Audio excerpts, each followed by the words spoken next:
Chairman Christopher Cox up on Capitol Hill today, making the case to extend the new short-selling rules put into place on Monday, something that our next guest is completely behind.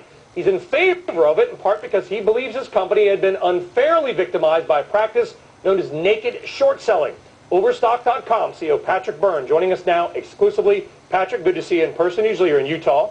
Brian, thanks for having me. All right, well, hey, you're back on the regulation SHO list. I guess congratulations are in order on that one. That's not a congratulations. Right, now it's about our 840th day out of 880 days that it exists. So it's still going on. Oh yeah, now it is the system, and the government has figured out at this point it's not a little corruption at the edge of the system, it is the system. All right, and let us explain exactly what this is. Basically, right, it is, in order to short a stock, you've got to borrow it. If I want to short a stock, I've got to go to you, the broker, and say, I believe the stock's going to go down. Patrick, I'm going to borrow 100 shares from you, and then when they go down, I'll buy them back at a lower price, and I'll make the profit. Naked short selling is when I say, I'm going to short the stock, but you don't have it to give me, or I don't ask, and then I just take the paper profit. Which a reasonable person would say, well, if you're selling something and you don't own it, and you don't borrow it, and you don't deliver, what are you selling in return for that money you're taking?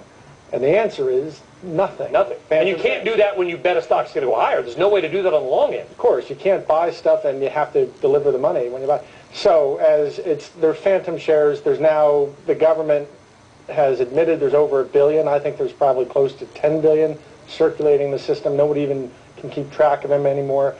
For 3 years, as you know, people were saying, I was kind of nuts trying to say, this is the system, it's going to crack the system. The government on Monday drew a fence around 17 banks and said, this thing that we've been saying hasn't been going on, it's gotten to be such a big problem, we have to protect these 17 banks. Ironically enough, at least 9 of them have been involved in doing it to everybody else, but that's a different story. All right, have you noticed any change in the shorting activity on your stock since these rules were first put into place? Any change at all? Well, if anything, I noticed the other day, your own data on your website on our stock shows that we have 6,000 shareholders and the top 50 own 106% of the stock.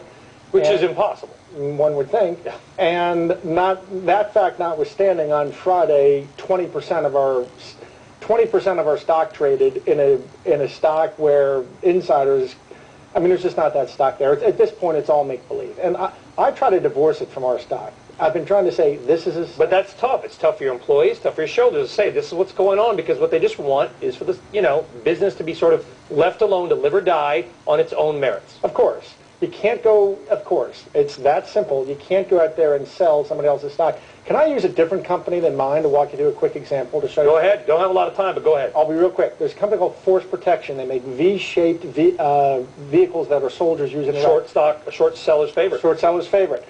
But it's a $200 million company making $20 million bucks a year. Stock was at 25. Tried that as secondary.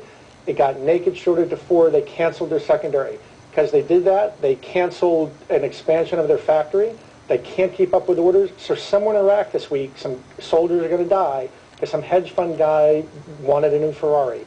Multiply that by hundreds of companies, drug research, financials, manufacturers, it's destroying America. But you agree there is a time and a place where short selling can be beneficial. They uncovered MCI and Enron. Short selling is great. Short selling, it's like the difference between someone is out there complaining about sexual harassment. Someone comes back and says, no, sex is okay. Well, yeah, but there's a difference between sexual harassment and sex.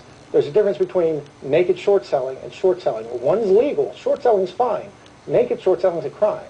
The government's just turned a blind eye for it until the last week they suddenly realized, hey, it's bringing down our financial system. Patrick Byrne, interesting. And listen, as a CEO of an online retailer, this is the last thing you want to be dealing with, isn't it? Well, as an American, it's the last thing. Our company's going to survive. We're going to do fine. I made it through an alleyway with a dozen thugs tried to roll me, and I'm out. I'm okay, but somebody's got to clean out this alleyway. Well, here's the good news. You're not an evil oil speculator, Patrick. So it could be worse. Good to know. I was worried. Patrick Byrne, CEO of Overstock.com. Him and I, we're not oil speculators, so we can narrow down 2. So there's 2 of us that at least are not on that list.